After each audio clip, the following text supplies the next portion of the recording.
I had to figure out how to keep hope alive for myself. I started believing that in order to keep hope alive for myself, I had to make sure that other people had hope. We have a law that says that people like me is not considered to be a person for the purpose of getting public records. Now, anybody in the world, from Germany, from Russia, they could come here and get our records. But they didn't want us to get our own records. And when they finally said that we was entitled to certain records, like the investigative file, they passed a law that gave us a time limitation. They say, look, for y'all got 1 year to get in the file in the court. But we were still struggling trying to get our records. Hi, I'm Calvin Duncan. Hi, I'm Sophie Karl.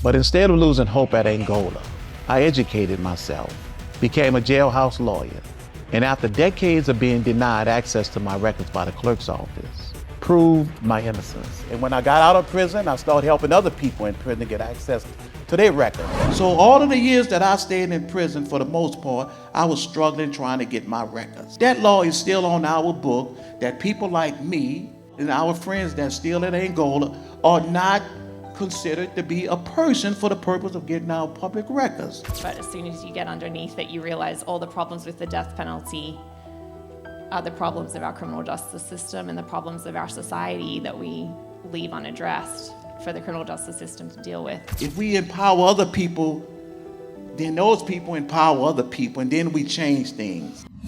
This is good. Okay, all right. Okay, good. We good. So y'all, this is Louisiana. And what we do in Louisiana is we have conversations. So we happen to have this man sitting here who wrote that book. And it got so many stories in this book, Calvin. And we can start anywhere. We can start anywhere.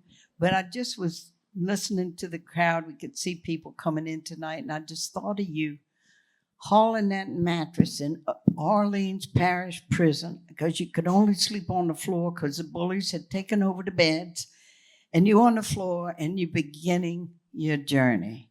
So tell me, what was one of the first things in Orleans Parish Prison where you asked for something so that you could start your legal stuff? So once I got to Louisiana after being in Oregon, I was extradited to stand trial. The government position was that I should be executed for a crime that I didn't commit. And they put me on a unit with guys that had already had the death penalty. Guys like Big Duggar, John Brown. And they was telling me that I was going to get the death penalty because I'm like, well, I didn't commit my crime. He said, well, look, you got the same lawyer that I have. You have the same judge that I have. And your lawyer's not going to come see you. And then in your case, the victim in your case is a white person. And the witness in your case is a white person. And your judge is a crazy judge. And so my question was, how could I help myself? That was my question. How can I help myself? But didn't Big Duggar say that to you too, man? Yeah, and Duggar said, look, in order for to help yourself, you got to become a lawyer. Yeah. And who would think, huh? Did you ever, when you were little, ever have an interest in the law? No, other than just getting in trouble, when I was a young, shoplifting for clothes and trying to, go to school and getting in a lot of trouble. But Big Duggar said, man, you got to become a lawyer. And I'm like, how can I become a lawyer? I only have a 9th grade education. All right. But I mean, there's just so many stories. What's one of the first books you got to help you? So when I would go in court, see, in a parish prison, they didn't have access to law books or cases that we can actually try to help ourselves to study law. So every time I would go to court, I saw on each one of the prosecutors, they had a book. The lawyers had a book, and everybody was holding this one book. It's the book, The Code of Criminal Procedure. Yeah. And I said, I got to get me one of those books. Because you wanted to file a writ or something, and you didn't even know how to go about it. Code of Criminal Procedures or something like that? Yeah. I wanted to I want, since the guys that's told me I was going to get executed, and they said in order to prevent from being executed, you got to learn the law. So I had to learn the law. So I know I had to get one of those books that they had. That's right. The jail didn't have any. So then you got it. So I was in a dungeon. I don't know why I thought about this. You got to tell them about the dungeon. Yeah, the dungeon is just imagine just being in a cell, mostly by yourself, and a lot of, like in the movies, it's dark, it's depressive. Some people on the tears have lost their mind. They screaming all day and they feeding you cold food. Is always, just imagine on the dungeons like you would see in the movies. So I said, you know something? If I don't get this book, first I'm gonna get found guilty, and I'm gonna get the death penalty, and I'm gonna get executed. So I said, I'm gonna file my first motion. And I titled that motion, A Motion for a Law Book. And I told the judge, I got to get a book. In law school, they would have flunked me in law school for that, really. And everybody was telling me, man, that's stupid. Some people not gonna give you but I titled A Motion for a Law Book. And I say, Your Honor, look, my lawyer's not coming to see me. I'm poor, I didn't commit my crime. And the judge, and I put it in the mail, and I sent it to the Louisiana Highest Court, and they told me, look, man, you sent it to the wrong court. Yeah, wrong jurisdiction. First lesson. They said, well, look, we're going to do you a favor. We're going to send it to the right court. And I'm like, damn, they're going to send it to this crazy judge. Oh, the judge is bad. Yeah, Frank Shea, he had 6 jury trials in one day. He's angry. He thinks he's doing he's just a madman. Yeah. So when I went to court, my lawyer said, look, the judge gave my lawyer a criminal code to give to me. And then once I got that criminal code, that's when I knew I was a lawyer then. Step one. This judge was so crazy. They'd be having closing arguments. He'd say, did we order the po' boys yet? It's going to be oyster. I mean, you were up against. And then the lawyers that are appointed, the court-appointed attorneys, always just assigned to one judge. So all of them had the same guy. I felt for them. That had to be impossible. Tell me about how you judged a lawyer by his shoes. So the whole thing was that if the lawyer didn't have no good shoes and that shoes wasn't shine, the lawyer was going to sell you out.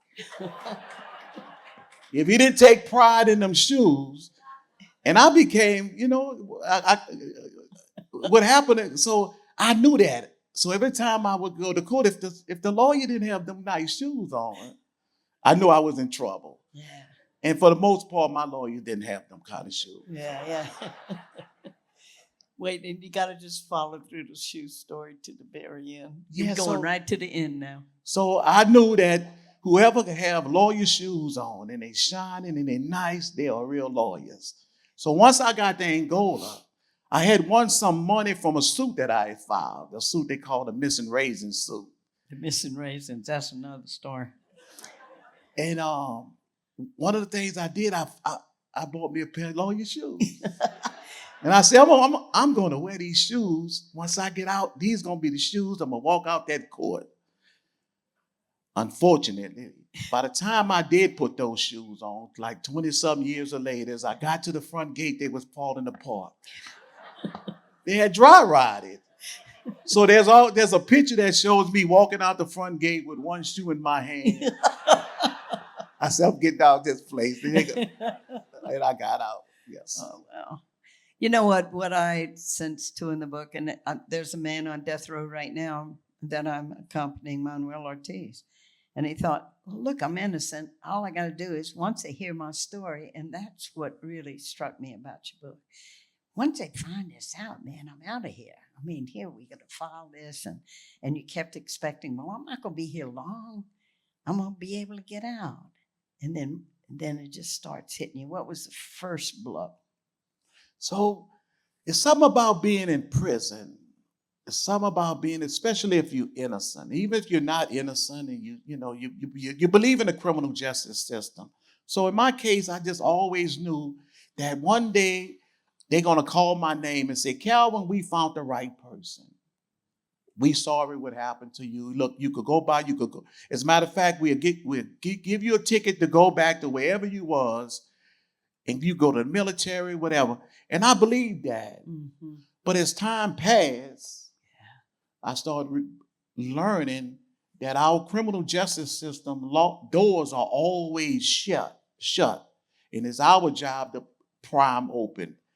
And as time, and then I saw some of my other friends got convicted that was innocent, like John Thompson. Mm-hmm. And I saw them struggling and trying to get help, and there was no help. Yeah.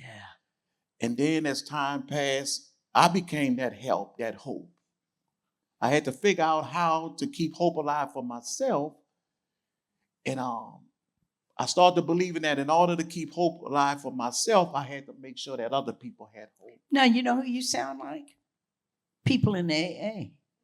That's right. No, I'm not kidding. No, they stay sober by helping other people stay sober. I mean, what you turn out to others, you know? Yeah, there's something about helping other people that's in unimaginable circumstances. Standing up, like, it's always, I know we're in a schooling environment, but I always think about the story, the story of this guy that they was about to stone this. They had gave this lady the death penalty for an act that they accused her of doing, and they was about to kill her. And this guy named Jesus stood up and said, something, not on my watch. We're not going to have it. Hey. So I took that attitude that, look, in order for me to continue to have hope that one day all of this stuff is going to work out, I had to actually step in front and help other people as well. Yeah. Make sure that they had hope. And if they have hope, I would have hope. If they didn't have hope, then it was going to be difficult for me to have hope as well. There you go. Okay, well, look, take us through. You're in New Orleans. Well, bring us up to Oregon, because you were trying to do good for yourself to join Job Corps, and so this starts out in Oregon. Just say a little bit about that, and you got to tell us about Mount Hood. Yeah, so and that lake. Yeah, so life here in the 80s was crazy. People was addicted to drugs. The President Reagan got elected. People that needed help was cut off. New Orleans was kind of just crazy. And I had been in a lot of trouble as a kid, but I always wanted to, I wanted more for myself. I was smart. I loved going to school, and I wanted to go to military. So, and a lot of my friends was getting arrested. So I said, something, I'm going to leave New Orleans. I'm going to start another life somewhere else. And I wound up in Oregon, in Job Corps, in Mount Hood. And it's like, I've never seen a forest in my life. And when we got there, it just was so beautiful. The trees was huge, and it was quiet and peaceful. I would see deers and stuff, and it was a group of us from the city. We thought we could catch a deer. And we would try to, get him, you get him that way, I get him that way. And then that we never caught a deer. We ain't But, surprised. and then we would go to this river called Claxman, River, and you could just drink the water out the street. Everything was fresh. And it was there that I found peace. Yeah. I found peace there, It was like, man, this is it. And you can learn welding? Yeah. Which is a really good argument. And I had taken up welding. I had got my certification. And then I was going to sign up to go to the military. But then it's like New Orleans pulled me back. Well, one day he gets visitors. And these visitors was the police. They're saying, Calvin, we got a warrant for your arrest. And I'm like, it's a mistake. They say, no, but we got a warrant for your arrest. You are being accused of killing somebody in New Orleans. And I'm like, that's a mistake. And I really, I said, no, I'm going to go with the detective. And I say that as if I had a choice. But my dream, it was always that they're going to find the right person. And the thing that sustained in me all of those years was that Mount Hood. Mhm. That I could go back. And this is how naive I was. I would write the Job Corps people and say, look, when they find the right person, when they clear this up, can I go back to the Job Corps? Yeah. And I guess they said, well, Calvin, yeah, you can, but I don't think we're going to be coming back. No. Yeah. And just the circumstances, and wasn't this a time too? You couldn't even file to get the police report. You couldn't file to get the DA's file. Tell us a little bit about Yeah, what you were. so once I got back, once I got extradited here, and everybody was telling me I was going to get the death penalty, and they was telling me I had to become a lawyer. One of the things that I had to do was I need my files. I need my records in order to show the court that I didn't commit the crime. In Louisiana, we have a law. We have a law that says that people like me is not considered to be a person for the purpose of getting public records. Now, anybody in the world, from Germany, from Russia, they could come here and get our records. But they didn't want us to get our own records. And when they finally said that we was entitled to certain records, like the investigative file, they passed a law that gave us a time limitation. They say, look, for y'all got 1 year to get in the file in the court. But we were still struggling trying to get our records. Yeah. And as of today, that law is still on our book that people like me and our friends that's still in Angola are not considered to be a person for the purpose of getting our public records. So all of the years that I stayed in prison, for the most part, I was struggling trying to get my records. Yeah. Just want to take a moment here. So finally, to file for the public record, I mean, if the statute says you can get it now, let's get the original police report. What do the eyewitness say? Things you need. And filing for it, and to be told in the way it's written in the statute that a person who is incarcerated is not a person. And you know what? I'm thinking more and more and more the more I get into this and just see all the innocent people that are thrown in with the guilty. This is the legacy of slavery. It is really the legacy of slavery. What kind of agency do you have? They own you. They're in charge of all the rules, and you can't make, and then these time constraints. So explain a little bit to people about what a procedural bar is that keeps you from getting stuff. So in Louisiana and other states, especially Louisiana, they have this law that says that after a person, is convicted, they are given a lawyer to file what they call an appeal. Now, once that appeal has been exhausted, Louisiana has a law that says that a person is like me is not entitled to a lawyer. So now we don't have lawyers, and also coupled with we don't have any representation, coupled with the fact that now we have a time limitation. They say, look, you have, for federal and state, for example, you got 1 year to get your records, learn the law, and file and show us where your conviction is unconstitutional. Yeah. And if you fail to meet that deadline, your case is forever procedurally barred. So in a lot of our cases, if somebody on the outside help us get our case our records, if we lucky, within that 1 year, we may be all right. But for the most part, it took us years to get our records. And when I finally got my records through the help of the Innocent Project, New Orleans, my judge, his ruling was, we got you. You should have had those records 30 years ago. Therefore, you are procedurally barred, and we will not consider your case. And as a result of that, hundreds of us that's still in prison right now cannot have our cases reviewed because of the procedure bar. That is, we didn't file our application. We didn't petition the court within a certain time limitation. Yeah. Okay. So all these legalities that you're facing, Calvin, and you kept meeting. Let's get a little bit into the stories of individuals that you've met with in prison and people that you actually helped. Like, who should we start with? poor Weasel. And somewhere in there, you do have to tell us about Weasel, but I just bring him up first. But maybe you want to talk about other people first. Okay, let's talk about Alvin Abbott. Oh, yeah, Alvin Abbott. Man, this is a story, y'all. Yeah. Yeah. Alvin and I was good friends. I've always been good friends from the outside. And Alvin was given he was convicted for robbing some big guys. He had lost his money in the dice game, and he decided to take all his money back. They called the police, and he went to prison. And he could, for armed robbery, he could have gotten up to 99 years. His judge had said, look, Alvin is not a bad kid. I want to give him 12 years. And the judge was like,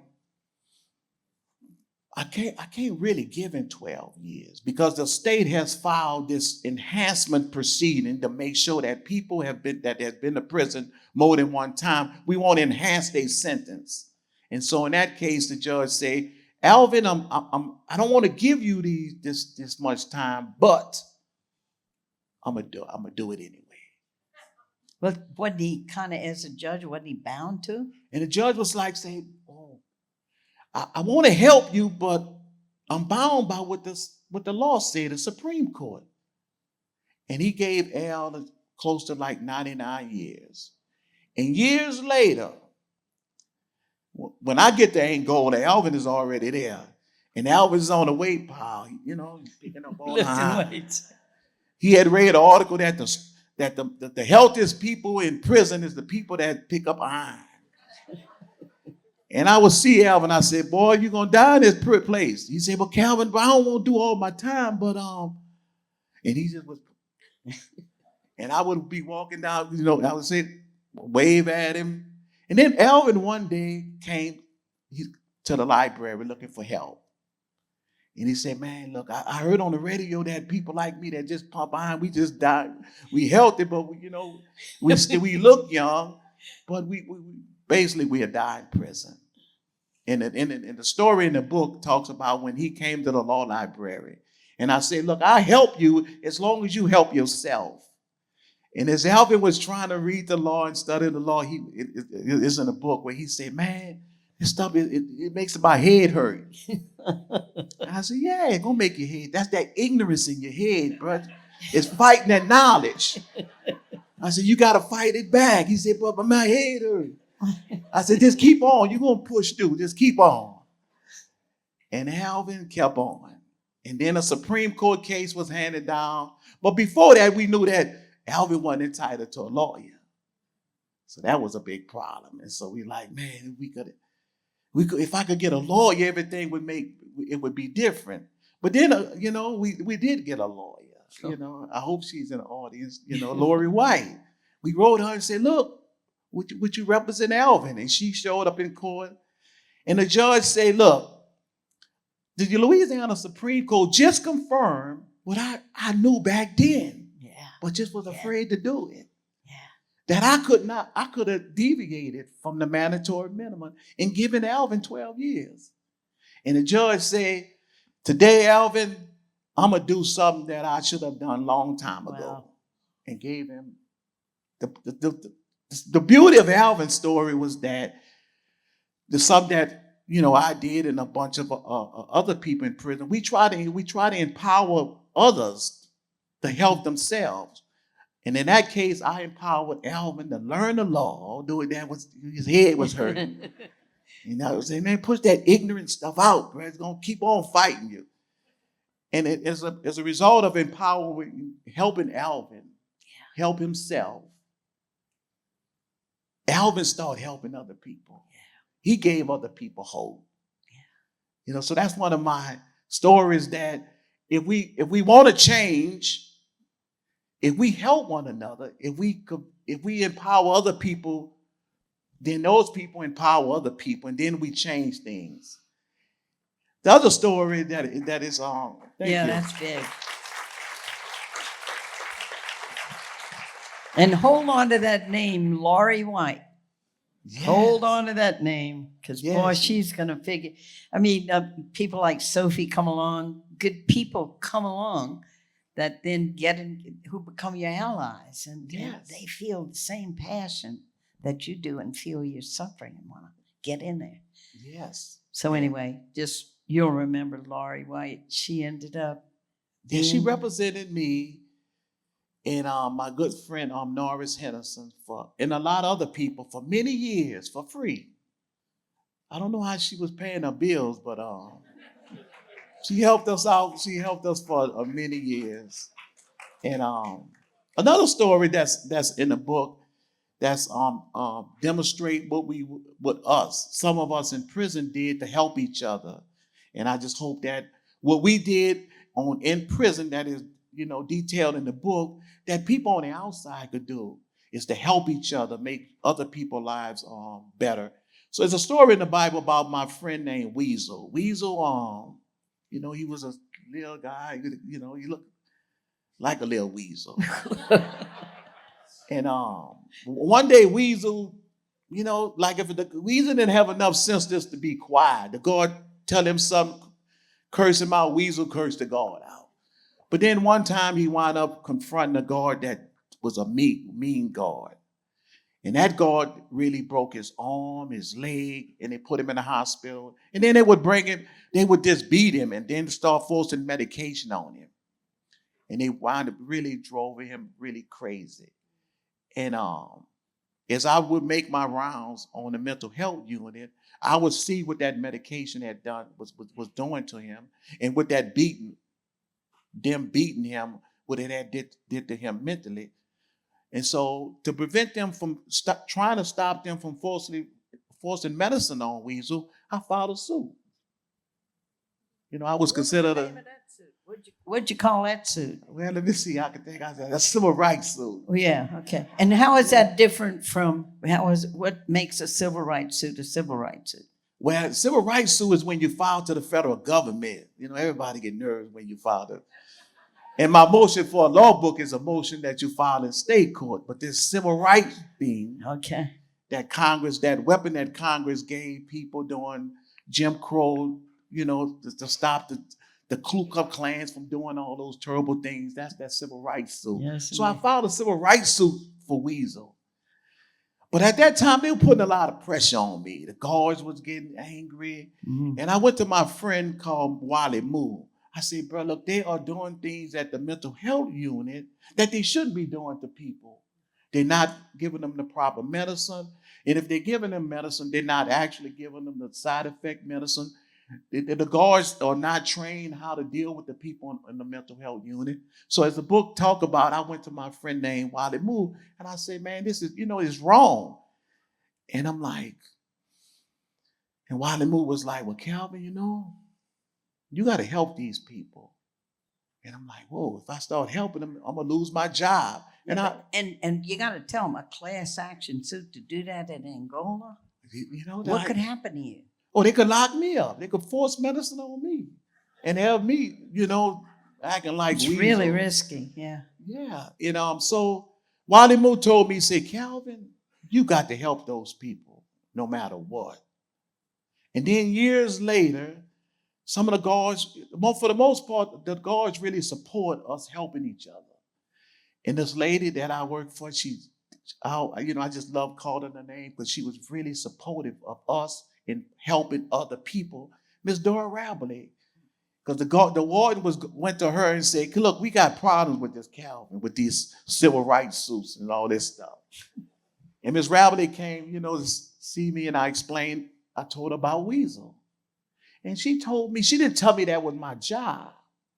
She said, Calvin, you got a moral obligation to help those people. A moral obligation. And that always stuck with me. And every time somebody got angry at the kind of work that we did as counsel subs, the jailhouse lawyers, Ms. Rabble would say, I'm not letting y'all mess with my boy. And she supported us. Yeah.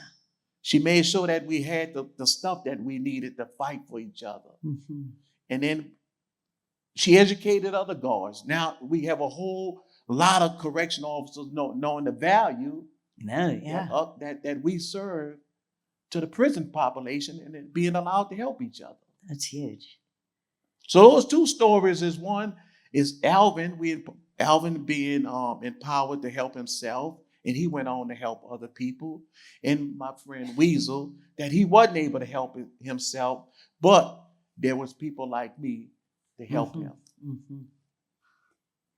How did you, as you began to win the cases, that you saw you could help people, it gives you a sense of agency or empowerment that things are possible? Yeah. And then in your own case, of course, you're looking out for yourself too. I mean, you were so busy helping others. What was this huge thing that happened with that 930.8? Ooh, that's like That yeah. you were Louisiana legislature did this. 930.8 was like a cross to a vampire. When you see it, you like, whoa. That was the thing was gonna take all of us out. Serious. We had got access to some of our records, especially in New Orleans. We got access to our DA files, our police report files, and they realized that some of the people that was in prison, like one of my friends, Boogie, he has been in prison for many years. The police report says that it was a white guy that committed a crime, and Boogie was black. And now we getting all of these records that some of our people was in prison that wasn't supposed to be in prison. And in some cases, they had information that they should have turned over they didn't turn over. And they passed this law they called 930.8. And it says, look, everybody that's who already in prison, you got 1 year to get in court. 1 year. And those of you all that's convictions hadn't been final, y'all have 3 years. But for the most part, at Angola, we all had 1 year to get in court. Incredible. That 1 year that we could not meet the deadlines was going to bar all of us. We was going to be forever barred. But then we went, like we consulted with the institution. Miss Rabelais. Yeah, good old Rabelais was in there, man. Wrote a letter and said, Miss Rabelais, they just passed this law that's going to bar everybody in Angola. And we asked her to find people to help us. Yeah. Now, this 5,000 people going to be bored. And then a group of us, like the council sub, Norris, Chico, Wilbert, Hooks, we all got together and we spoke with the warden. John Whitley. And Warden Whitley said, look, I know the law was intended to wipe y'all out, to make sure that y'all gonna be forever barred out of court, but we ain't gonna let that happen. Listen We're not to gonna this, let it man. happen. What they did, it's so exciting. It's like this is movie stuff. No, this is movie stuff. This is movie stuff. You know, the warden saying not on my watch, and legal program saying we ain't gonna let it happen. The supervisor. So they say, look, we picked a day that after the work, everybody has completed their work, they shut the whole prison down. They just say, nobody move, we're going to meet everybody deadline. And you had like Chico Norris, we had Bogsburg, we had Keith Nordyke, they was on the radio. And they was instructing everybody in the population how to fill out the form. And people like me, Broom, and Tucker, and Tatum, we was all throughout the prison. We had like an army everywhere. Yeah. Playing like we was lawyers. And they was instructing people, look, throughout the radio, they were saying, because they got a radio station, look, on page 1, write your name. Under that, put your Department of Correction number. And everybody, those that couldn't read and write, they had us filling them out. And look, I'm talking about, it was like really like movie stuff. Truly. And we met everybody deadline. Yeah, I mean, really. We did. Yeah. And we knew about the danger of procedural bars. So when we filed an application, especially, like here in New Orleans, they always pretend like they didn't receive it. We didn't receive no mail from you. And we said, no, I filed it here. Your 1 year, you passed your 1 year denied. So the warden found out about some of these procedure boards. And we came together and said, how can we outsmart them? There's a law that says once you hand deliver your pleading, it's considered filed. Once you hand deliver your pleading to the correctional officer, it's considered filed in court. So the warden had us write down everybody's name. I still have that. Do you have that thick. list? And the warden signed it saying it was hand delivered. So now everybody's safe. No procedure board. Yeah, that's fantastic. That's fantastic. Yeah, it's really a lot. It's not a lot. It's actually in the book. So y'all got to get this book to see how it actually how it By turned the way, out. get the book. Yeah. And we we thought we was all safe, but again, those procedure bars.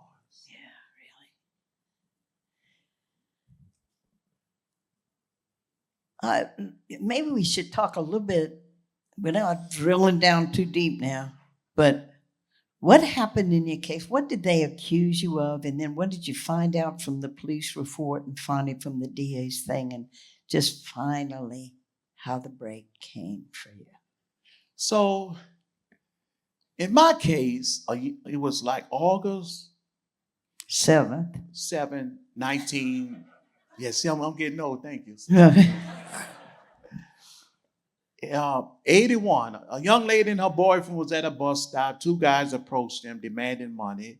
And this young lady, the two perpetrators killed her boyfriend in her presence. They had no suspect.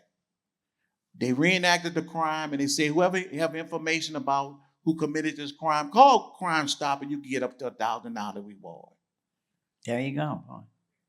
And guess what? Somebody called Crime Stop and said that the person that committed this crime was a Negro male named Calvin Duncan. Through Crime Stoppers, anonymous. I never denied it may have been Calvin Duncan, but it wasn't this Calvin Duncan. If they would have said, look, it's Calvin Duncan, he's 17 years old, he got a big head, he walked with a limp, then I would think, I wonder if I did this. But they just said a Negro male named Calvin Duncan. And so I guess when they checked the record, oh, this Calvin, he's been getting in trouble as a kid. And then they start building a case. They start building a case around me. They presented my photographic lineup, the photo to this young lady. And according to the government case, she said, this is the person that killed my boyfriend. And that's when the government said, well, we're going to arrest him, indict him, and we're going to try to convince the jury to kill him. Years later, here I am trying to get evidence to prove that I'm not the person. And year after year passed, I'm steady trying to get records. Then the Innocent Project accepted my case, and that's when we learned that the government case was fabricated, that the young lady had been really, really telling the people that I'm not sure that this is the person, and that the two detectives that said I made incriminating statements, they lied. As a matter of fact, they was crooks themselves. And then they found out that the argument that the prosecutor had argued that the person had identified me, a caller had said I committed the crime. All that was fabricated. It wasn't the truth. Yeah. Now I got all this evidence. Took me years to get it. When I get it all, my judge. It still ain't Shay, huh? No, it wasn't Shay. It was Thank somebody God. worse than Shay. Worse than Shay. It was worse. Judge Julian Parker. And I always would say that Shay left his portion on the bench. And when Julian Parker took the bench, his portion then combined with Shay, he became a mean judge. Wow. And he denied my application. He said that I was 930.8 boy. He used a 938 thing? Yeah, he said 930. That procedure board, that's still on our books. Wow. That makes sure that none of our cases get reviewed because of that. And that's when, after that, I realized that I'm never getting out of prison because the federal court is going to accept that ruling. Mhm. And that's when I hit rock bottom. But you also realize we got to get investigation. Let's go talk to that eyewitness. How do you get investigation done? Well, the way Is I that was, what the Innocence Project is? well, I was trying to get my own investigator, and I wrote a lot of investigators. I said, look, I done donated plasma, I done saved up my Senate wage. Well, a little bit about this plasma thing. They don't have trained technicians to take blood at Angola. I saw this thing on Eddie Sonier's on Tuesdays and Thursdays. You'd give, and we get what, $6.50 Oh, for yeah. what? Yeah. So he's giving his blood Yeah. to save money to be able to get an investigator. To get my records and get investigated. And I wound up saving some money. You know, like back then we was making 4 cents an hour working in the fields. That was a lot of money back 4 then. cents. Now they earn 2 cents an hour, and they don't get that until they done start been in Angola for 3 years. But by the time I wound up getting enough money to hire the investigator, I didn't have a lawyer. So I would write these investigators. I wrote everybody. I wrote the Attorney General. I said, look, please help me. I got my money. I just need to investigate. And investigators was like, well, I can't investigate your case without a lawyer. But then the Innocent Project, you know, I wound up getting an investigator, but I couldn't get all the, you know, they very expensive. But then the Innocent Project New Orleans accepted my case and did lots of investigation. Yeah, that's so important, man. They found evidence that showed that the police lied to the jury. The witness was never sure in identification. But then, again, 930 per day. Mm.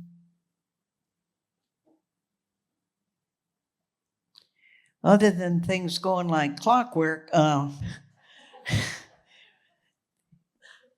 you really, at one point, and I don't blame you, I don't know how you kept your courage up, but you really hit rock bottom. And that was, what was the latest blow that did that to you? The 930 per day. You know, because I trained my students. I taught a law class in prison, yeah. I was the nutty professor. Sometimes my student would say, man, who are you today? One day you Thurgood Marshall. Next day you Clarence Thomas. Next day you Harry Connick. Man, who are you today? You know, I was all kind of that. So I taught law, and I taught my students the goal to keeping hope alive, the goal of getting access to the courts, of getting your case heard, is you got to make sure you don't get procedurally barred. Yes, I understand. We all got a ninth grade education. We dropped out, some of us before the 5th grade. We didn't go to college. We don't have a law degree. We don't have a legal experience. But it was our job to make sure we don't get procedurally barred. So here I am telling my students, and we working together, making sure that nobody gets procedurally barred. Even when 930.8 was, the whole prison helped us meet the deadline. You know, and here, you know, you can't get procedurally barred. But then I got procedurally barred. And that's when I felt that the God of hope had left me. It was over. And I'm like, damn. I knew I was over because we have a federal law that tells the judges, federal judges, don't interfere in state cases no more. Let the state do whatever they want to those people. Unless it violates the Constitution, don't get involved. So I knew I was going to be denied in federal court. So I hit rock bottom. I went deep into depression. And it's and in the book it talks about when I found out that my judge had denied me, I walked out the building and I saw my friends that I had tried to help to get out of prison. I saw this vision, Sweet Tooth and Mimic, all of them was waving at me. And as close I got to the back of the dormitory, they disappeared. And I said, damn, I must be dead. I started seeing my dead friends, and Then I went fall into depression, and then it became, I said, you know something, I'm finished with this. And they was waving at me, and they was smiling, and it was in my mind that, damn, wherever they at, it can't be that bad. And they was smiling, and I'm like, I wonder if they was telling me, man, give up on this life. Come join us. And that's when I developed a scheme. I said, you know something? I saw guys take battery acid and put on their feet, and the next thing you know, their toe disappeared. So I said, I'm gonna get me a syringe, and I'm gonna give me some battery acid, shake it up, and I'm gonna give me a, you know, I'm injected. And then a guard called me, said, Calvin, you got legal mail. And in one of my letters, my lawyers from the Innocent Project said, Calvin, just hold on. And then I said, you know something? I'm going to hold on because they fighting for me. And I'm going to hold on for them.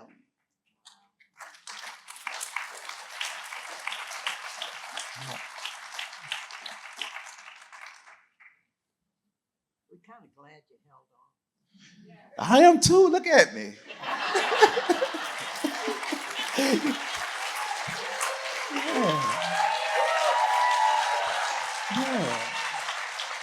Yeah, look at me. I don't have my lawyer shoes, but they close. And they're not dry rotted. You know, in prison, they like to take the state clothes and iron them. And they got guys out there say, Cal, we used to look at you iron those state passes. You know, so yeah, I'm glad that I survived it. Yeah. And so when I got out of prison, there's a group of us. When we got out of prison, we vowed that we was going to spend the rest of our life helping people that we left behind. Because we don't want none of them. That's right. Yeah. We don't want none of them to get to the point that we was once, that is, wanting to kill ourselves because we didn't have any help on the outside. Yeah. And so the book actually talks about this. And when we read the book, we always got to ask ourselves, do we want a criminal legal system to look like this, where the government have evidence, they don't share it, where our lawyers are underpaid, don't have enough resources to hire investigators, they overwork, judges is angry, some of the judges just as angry as, like them, you know, they say in Texas, as angry as a rattlesnake, mean at the world, angry at the world. So we vowed to help the people that we left behind because we know what they're up against. And when we all read the book, you know, that's the question. How do we have a legal system that tells people with a 5th grade education or a 9th grade education, you got to become a lawyer. You got to provide representation for the people on the inside. Yeah. We should never have a system like that. One of the publishing company asked me, said, Cal, why do you want to write this book? And then I'm going to say why, but I'm going to talk about how this book became the jailhouse lawyer. She asked, Cal, why you want to write this story? And I always say, you know something? We often hear about black boys just getting in trouble. But I want the world to know that there was once some black men, and a lot of them here, that against impossible odds, we banded together and we helped one another. That's what I want the world to see. And if we could do that on the inside, everybody on the outside could do it. Now, how this book became a reality? When I got out of prison, guess what? Only thing I knew? Prison. Go to McDonald's. Yeah, I definitely wanted to go to McDonald's. And you can see, I've been struggling every time I see Popeyes, but I'm getting it right. I think it's for 2 weeks. I'm trying to stay away from bread, but it's hard. I love junk food. And so when I got out of prison, I try to date and stuff, and I'm talking to these ladies. And the only thing I'm talking about is what? Prison. cases I worked on. And she's like, man, I don't want to hear that stuff. You institutionalized. That's all you know is prison. And so I got employed as a paralegal at the Capital Appeals Project. And I met some beautiful people there. And that's where I met my co-author, Sophie. Sophie Karl. Sophie Introducing Sophie Karl. And we got to hear a little bit about how you two did this. Yeah, so Sophie and I was actually, and I'm going to tell part of it, let's tour. We was going to Shreveport. And some people, we was going, they had this, in Freeport, they had a rebel flag being flown in front of the courthouse. And so we would travel to Shreveport together. And all those long rides, guess what I was always talking about? Prison.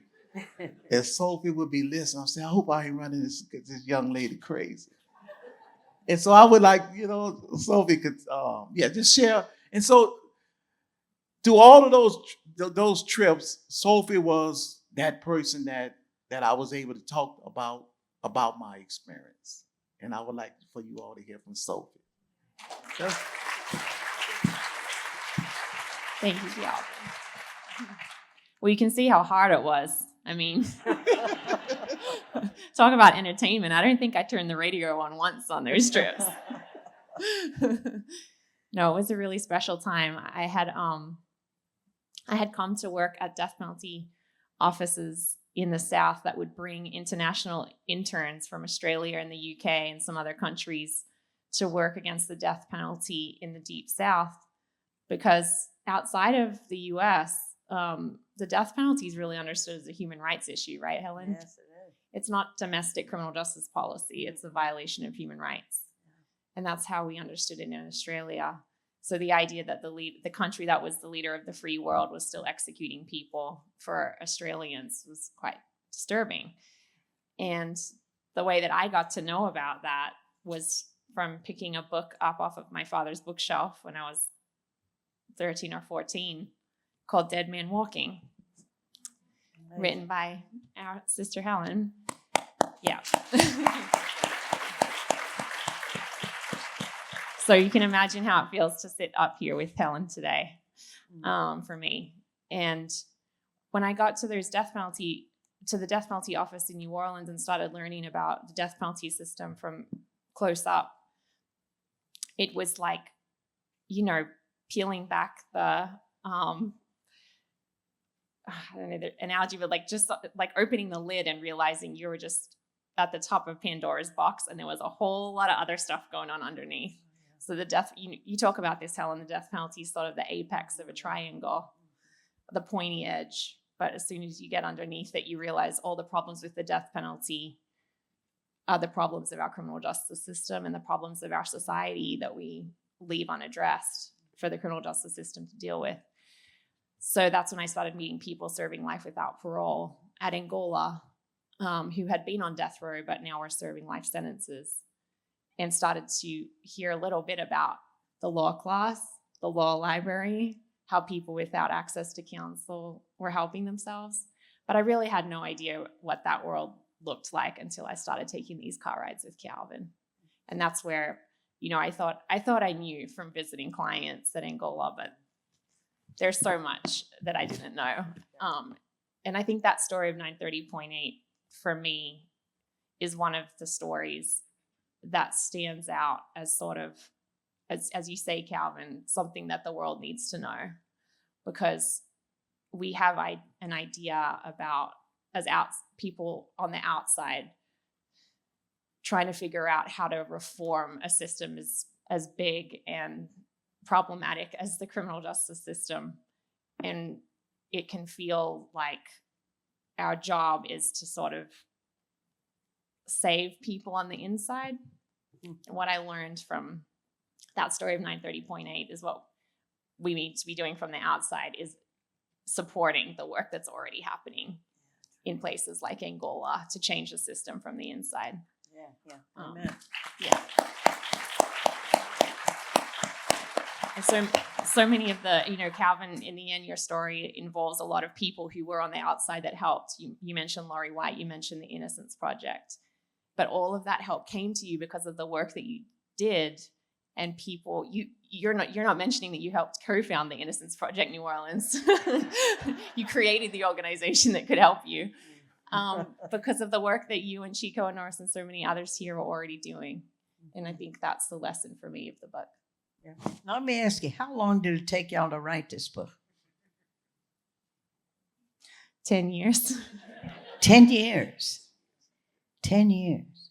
Who drove each other craziest the most? Oh, you how'd y'all do this? Was like Calvin talk and you would take notes, or how'd y'all do it? Calvin was very patient because I didn't know what I was doing. That's the real answer. Yeah, right. Okay. You were patient. She's giving you the credit. And I like to talk. No, come on, you're pulling our leg. Well, I enjoy telling those stories in a book, especially 930.8, when we actually got the whole prison sided with us to meet everybody deadline. I love to tell that story. It really is like it should be a movie. Third mention of the movie thing. All right, I'm picking that up. But I mean, Sophie, to shape it, see, because your family story is woven into this. This is a well-written book, and I just want to issue a challenge to you when you get this book. This isn't an easy book to read because you're going through the tough stuff that Calvin's going through. So it's not light entertainment. You can feel all the stuff he's feeling, but I want to encourage you to embrace it. And to go through this book, because then it can help form the fire in us so that we who are free can really do something in Louisiana to help reform what desperately needs reform. And not just death penalty, but we're the biggest incarcerator in the world in Louisiana. So it's going to be us. So I'm hoping this book is going to pass this fire on to us. That's what books do. In 10 years of writing a book, and now they give it to us. And now what are we going to do with it? It's going to be the challenge I want to offer the audience. And may I ask, do we have people in our midst tonight who are exonerated people and people who have made it through that we want to honor, at least have them stand up? Who's here tonight? Who's here tonight? Who's formerly incarcerated. Whoa!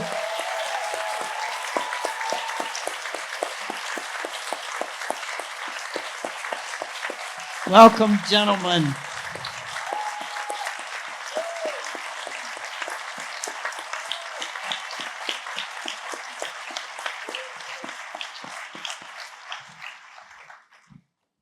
Thank you. There's a lot of characters in the book here tonight. I'm just going to say it that way. There's a lot of familiar faces. Oh, yeah. Good. Oh, wow. Well, what are we going to do next? How about we sign some books? Or Q&A?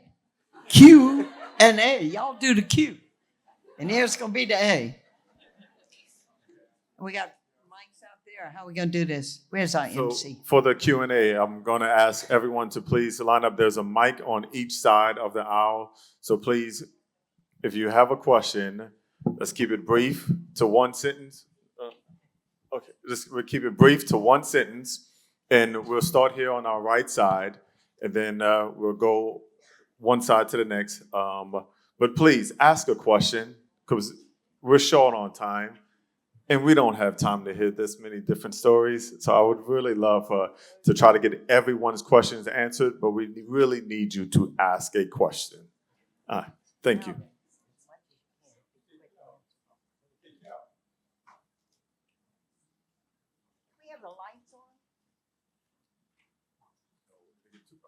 Okay. Raquel, you can hear me? I can hear you. I can hear you. Tell us people how you started off at Paris prison with newspaper clippings and articles to get you started. Yes. So he asked me, how did I start off?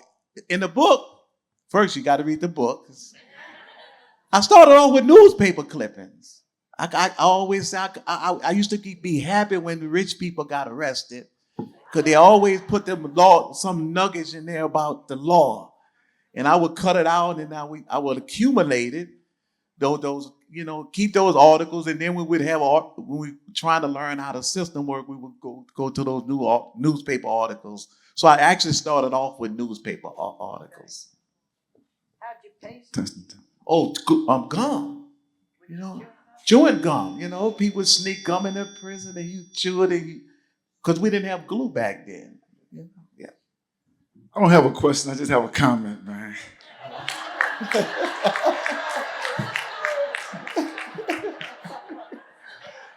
I am one of Calvin's students. And I just want to say, man, for the 25 years you poured into that class from 1998. The class of 1998 was probably the best class of the Nutty Professor. I just want to say, man, the spirit that you poured into me 25 years ago, that spirit still exists. I'm still saying, not on my watch. And I thank you for that, bro.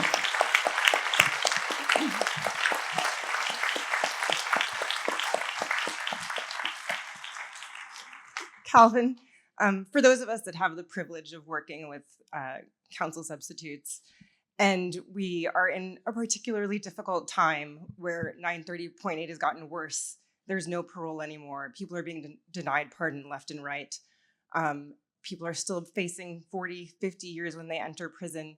How do we, those of us who haven't experienced what you've experienced, but have the benefit, the privilege of working with people who are incarcerated, how do we give people hope? So she asked, how do we give people hope on the inside that's struggling, trying to get access to the courts? First, we go see about them, and we help them get their records. We write our legislations and say, look, everybody that didn't have a fair trial, we should be closing the doors on them. And I'm going to give a quick example. Our United States Supreme Court ruled that Louisiana and Oregon, the laws that allow people to be convicted without all of the jurors agreeing, is unconstitutional. We was the only two states that allow people to be convicted without all of the jurors agreeing. In Louisiana, it was documented that law went in effect and was in effect to preserve white supremacy. But then the United States Supreme Court in 2020 said, look, that was wrong. That violates the people that's in prison that was based upon the non-unanimous jury verdict conviction is unconstitutional. It violates the Sixth Amendment right to jury verdict. Oregon responded, look, all of those convictions are unconstitutional. Those people are entitled to a new trial. We responded, Louisiana responded no, we want all those people to stay in prison. The case is not going to be applied retroactive. So what we can do to actually help people continue to maintain hope, and also to help people on the outside to continue to maintain hope, is to be that hope for them. Go see about them, help them out, help them get their records, help them be informed of the new law. When judges run for office, ask the judges, do you believe that the court doors should always be shut or open? We should get involved. We should educate our children about the criminal legal system so that they don't be disillusioned about what happens on places like Tulane and Broad. We go to prison thinking that I'm going to get a lawyer. My lawyer is going to fight for me. My judge is not going to be pissed off at me. The prosecutor is going to seek justice. Those are the things that we told as kids. But through education, we could tell them the truth. And we could start telling them, the prosecutors and judges, the truth. Then they might start thinking that, something, that is our job. Our job is to seek justice. My job as a judge is to make sure that justice and fairness is supposed. So to briefly answer the question, we got to continue to provide hope for people that's in a hopeless situation. And we'll go right over here. Hi. It doesn't work. So, Calvin, I had the pleasure of meeting you, of course, on a trip to Angola. And one of the things that I think, listening to you speak, and my question is, don't you think it's a great idea for people to get involved? Go to Angola. Go see people. Go talk to them like the Frederick Douglass Project did. Yes. One thing that people could do is go take a tour to Angola. Go to our parish jails. Go see where the government and the state is bringing our children. Go see. And once you see, I have no doubt, once you go to the criminal court and see how trials are conducted, I have no doubt that a fire going to ignite in you, and you're going to say, this is not the American that I was taught. That you will see how judges are acting.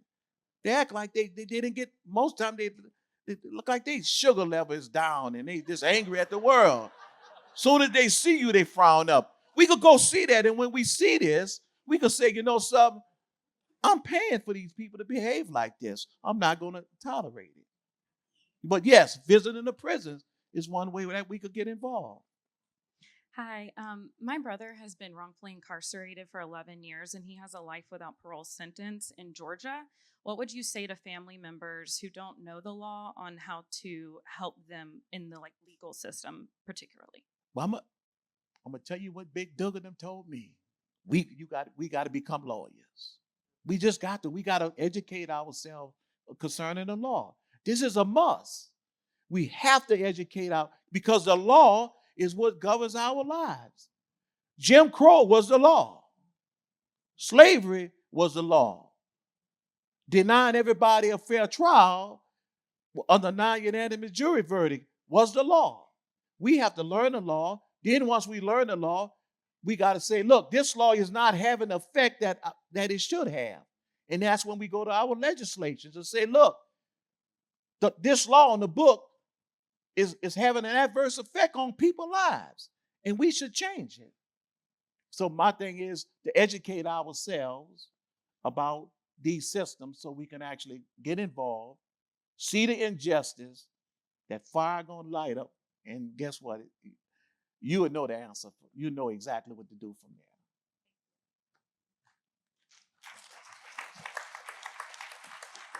there. Mr. Duncan, I think I met you in 83 or 84. My question to you is I'm confused about something you said about Oregon saying it's cool that you get a new trial since the Supreme Court made that ruling about it being unconstitutional, but Louisiana said, okay, but we ain't going retroactive. How can something be considered by the Supreme Court unconstitutional and you not be made retroactive? That's a good question. It goes right back to those procedure bars. Those bars are erected to make sure that our cases are never heard. And that is one, non-retroactivity bar. That is one. And once we see that these procedure bars are having an adverse effect, then it's our job is to write our legislation and say, look, you need to help me change this law. I need help. I'm come see you. Okay. Hello, Calvin. My main question has been answered, which was how to help. How can we out here help? But I also want to know, did the judge finally give Alvin a lesser sentence of 12 years? Yes, the judge did. Okay, I didn't get that. Yeah, he gave him initially 12 on several of them, but then 17 years on the last conviction that he got free. Okay. Yeah, thank you. Calvin, we go back many years. Me and you both had the law classes in Angola. Could you explain to the audience about the other procedure about Article 841 that deprived me from getting my conviction overturned with 3 life sentence, and that which was helpful to me when I got to the federal court? Could you explain to them about that when the attorney failed to object to unconstitutional issues? So in the book, you're gonna see in the book they got a character called Broom. That's Broom.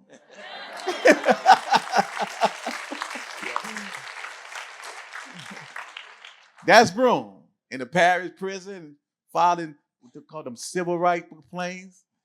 That's Broom. What Broom is talking about, that because our lawyers back then, even some lawyers now, they overwork. They don't object. They don't say, Your Honor, what is happening is wrong.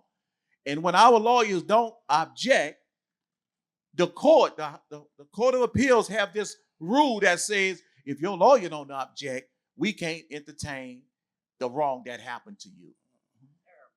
And in the Broom situation, He was convicted by a jury with a reasonable doubt instruction was totally wrong. United States Supreme Court said that reasonable doubt instruction conviction that was given in Broome case was unconstitutional, and it was unconstitutional in 100 other people cases. However, in cases where no objection was made, those people stayed in prison. In cases where an objection was made, they probably still stayed in prison. They found another bar. So what Broome is talking about is this thing that if our lawyers do not timely bring to attention to the court that something is happening is wrong, we get procedurally barred out of court, and our lawyers get to go home.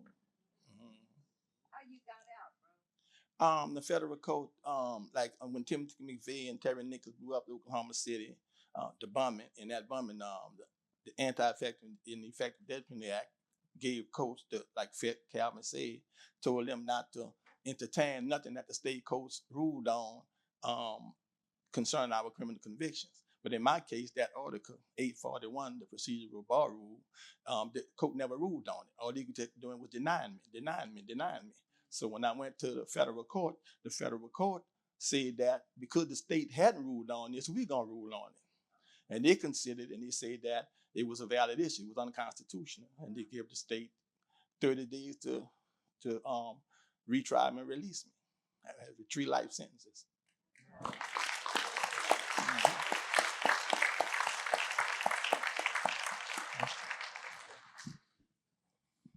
Thank you, Brother Ron. How you doing, Brother Calvin? I was one of those students in this class who head used to always be hurt and I couldn't handle it. What are your thoughts / advice to people who were in the system and still in the system who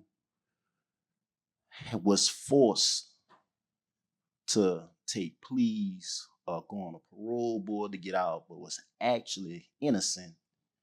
And, you know, they're in that situation. And, you know, it's kind of, you know, you're out, but you still deny certain liberties because, you know. So what is your advice or thoughts to that?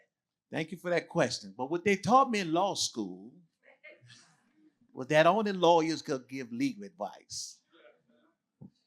But, you know, I can't get, so what I'm saying is not legal advice. I would say you need to find and talk to a lawyer. And yes. But my advice would be don't give up. Don't give up. But the best thing is to do is actually go talk to a lawyer. And the lawyer would be in a better position to say, this is what should be done. And then that lawyer you talk to might represent you pro bono. I think you know me well enough to know that probably was like a slick way for me to make a statement in a question form.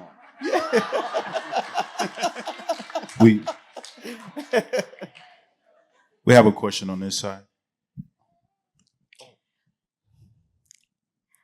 I was going to sit here and just listen, but unfortunately, I have to interject. I am in a situation now, I need to know where to go. So, my question is, when they stop you from doing what they ask you to do from the court point of view, you do it, but the Department of Correction keep on putting off in order to get a person a new evaluation by a neurophysiologist. You go through from April 2017 to September of 2019 before the actual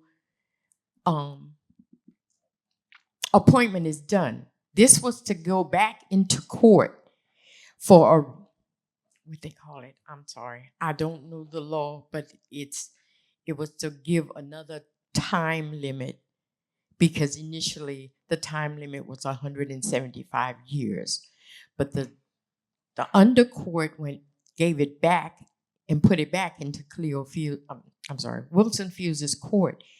and he told me to get another neurophysiologist.